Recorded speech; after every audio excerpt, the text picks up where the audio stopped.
নমস্কার বন্ধুরা, ঘরোয়া রান্নায় সবাইকে স্বাগত। আজ আমি আপনাদের সাথে সুস্বাদু তুলতুলে তালের মালপোয়া রেসিপি শেয়ার করব।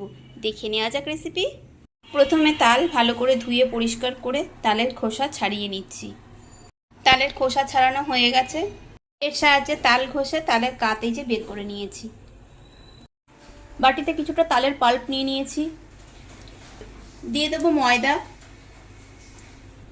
দেবো কিছুটা সুজি,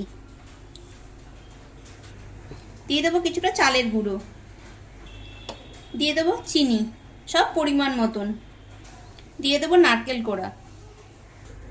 এবার অল্প একটু জল দিয়ে এটাকে মেখে একটা ব্যাটার রেডি করে নেব। এটাকে এভাবে 10 মিনিট রেখে দেবো, তাহলে চিনিটা পুরো গলে যাবে। এই যে এরকম ঘনত্বের গোলাটা তৈরি করে নিয়েছি।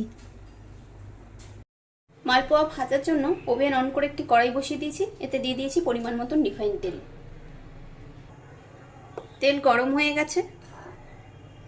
এবার দিয়ে দেব মালপোয়াটা ভাজার জন্য এই ব্যাটারে যে দিয়ে দিলাম। আর উপরে একটু এরকম তেল ছড়িয়ে দেব।